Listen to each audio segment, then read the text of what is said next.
ang nagpapalakas kay Duterte ay ang patuloy ng mga palpak na polisiya ng Administrasyong Marcos. Sinabi magpapakulong December 15, nagpakulong ba kahit isa? Sinabi ipapasa yung Independent Commission for Infrastructure na mag-iimbestiga. Pinasa ba? Binola lang kami. Sabi, magpapasa ng isang makatotohanang anti-political dynasty. Ipa-priority. Ano nangyari? Sa halip na anti-political dynasty ang pinasa ng Committee on Suffrage and Electoral Reforms. Yes, Madam Speaker, I rise on a matter of May we know the pleasure of the Honorable Egay? question of personal and collective privilege. May we know the... Well, I just have to explain my side because I was suddenly removed and replaced as the senior deputy minority leader yesterday. Would you like to transfer to the majority? The Honorable Egay Harisi has 10 minutes. Please proceed. Thank you, Madam Speaker. Yesterday, I was removed and replaced as senior deputy minority leader without any stated reason. But let me say this clearly. I have no bitterness about my replacement.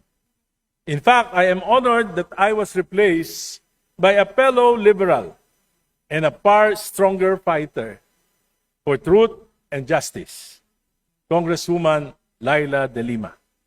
She is a former senator, a former secretary of justice, and a woman who sacrificed 6 years of her life in prison for standing up against abuses in government and for speaking for the truth.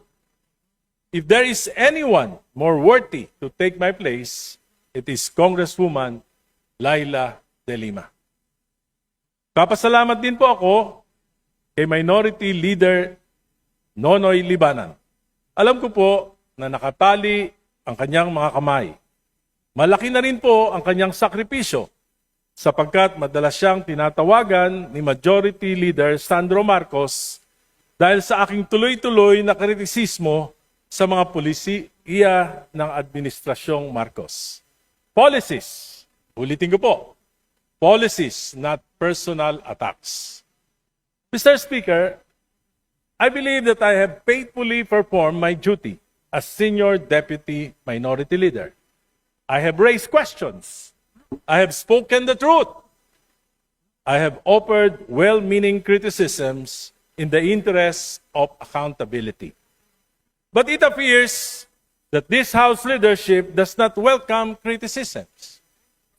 And that, Mr. Speaker, is the real problem of dynastic politics.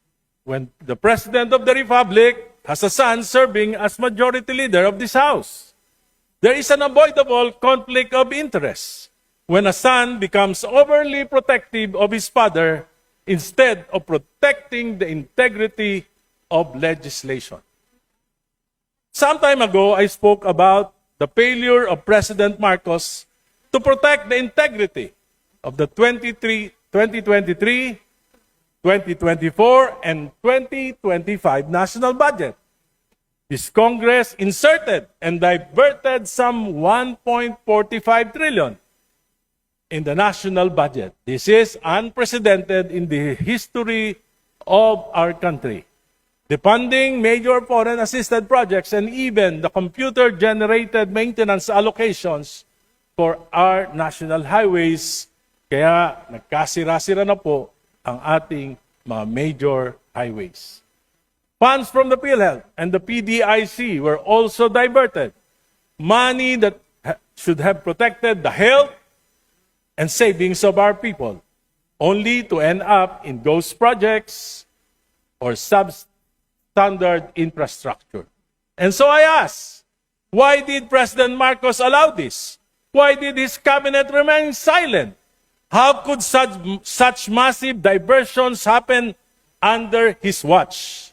Mr. Speaker, it is difficult to believe that this could happen without the knowledge, if not the tolerance, of the President himself, especially when the Speaker then of this House is his own close relative.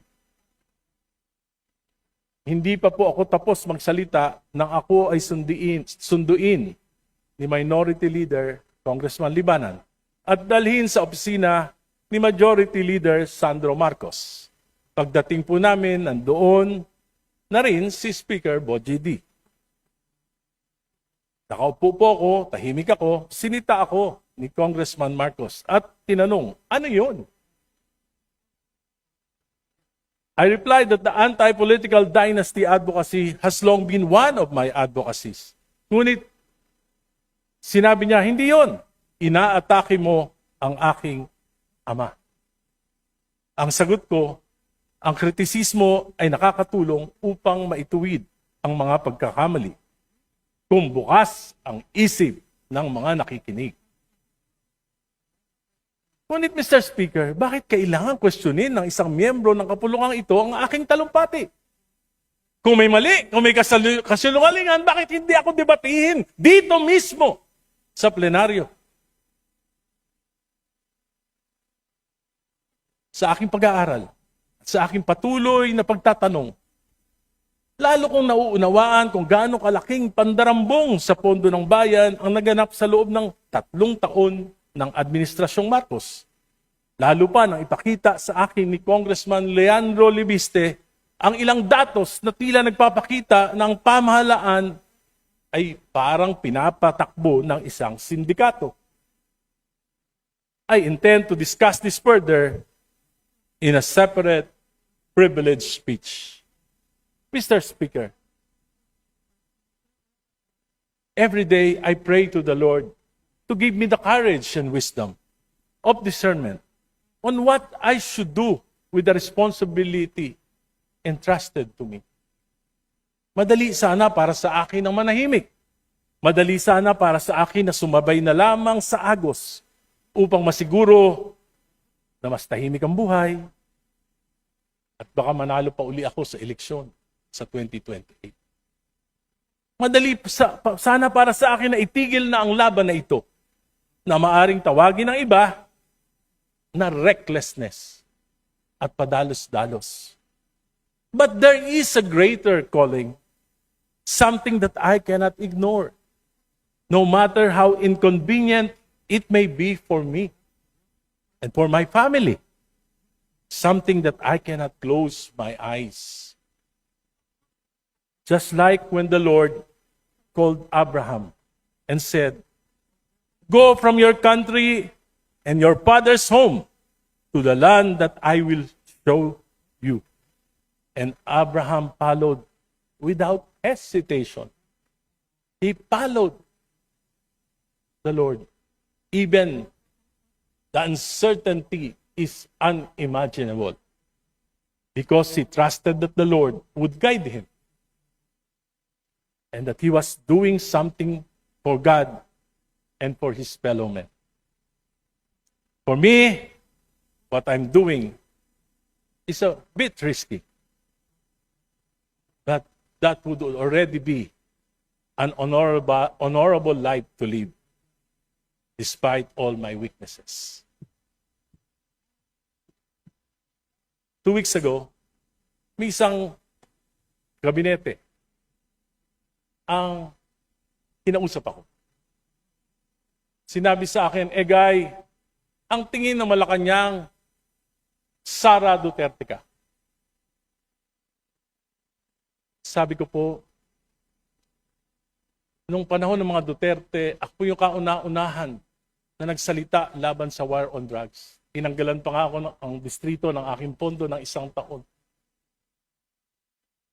Pero sila, Presidente Marcos, they enabled Duterte.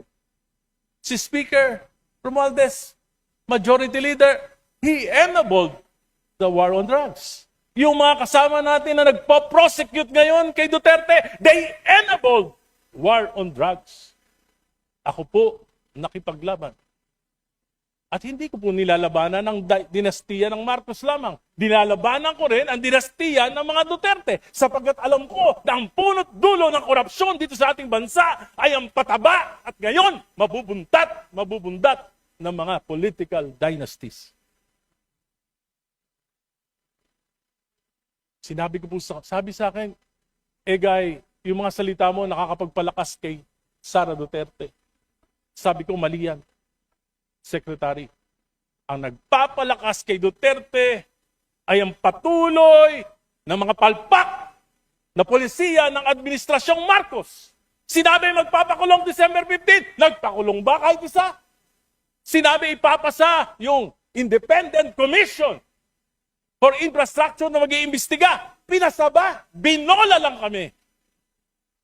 Sabi, magpapasa ng isang makatotohanang anti-political dynasty. Ipa-priority. Ano nangyari?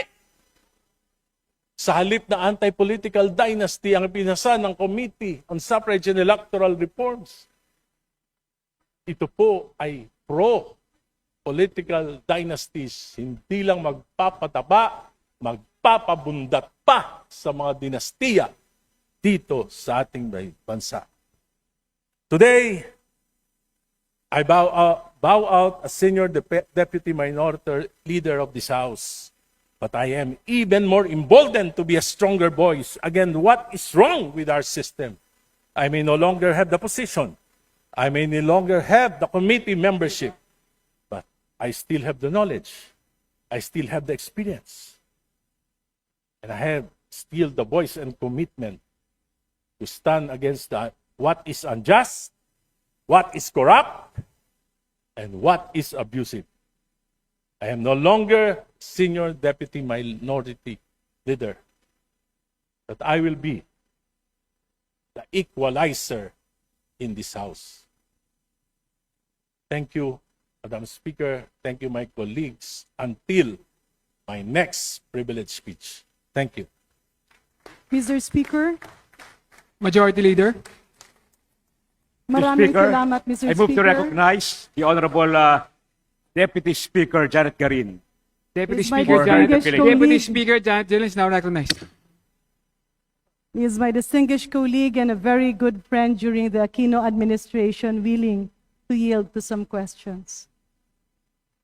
Maraming salamat, Mr. Speaker. Maraming salamat din sa ating mga kasamahan. I decided to interpolate and ask a few questions to our distinguished colleague, Mr. Speaker, dahil medyo nalito ako nung ang pinag-usapan ay ang posisyon ng Senior Deputy Minority Leader, pero tila nalihis ang kanyang speech patungo sa pagpupuntirya na majority ang may kasalanan. May I inquire, Mr. Speaker, distinguished colleagues, to the Honorable Egay Erice, paano po ba pinipili ang isang Senior Deputy Minority Leader? Well, alam na po lang po natin yan, Sir Speaker. Hindi pa lang naman ngayong administrasyon na ito, ng mga nakaraang administrasyon, hindi po tayo pumipili talaga ng minority leader kung walang blessing ng leadership ng House. Ibig sabihin, distinguished speaker, nung ikaw ay naging Senior Deputy Minority Leader, ito ay may sabwatan sa mayorya? Ang ganito po ang nangyari nung ako po ay nirekomenda na Senior Deputy Minority Leader ni dating Senior Deputy Minority Leader Paul Dasa. Well, Hinirap Mr. po ako. Excuse me po. Mr. Tapusin Speaker, niyo lang I po have ako. the name Senior Deputy Minority Leader. Noong 19th Congress.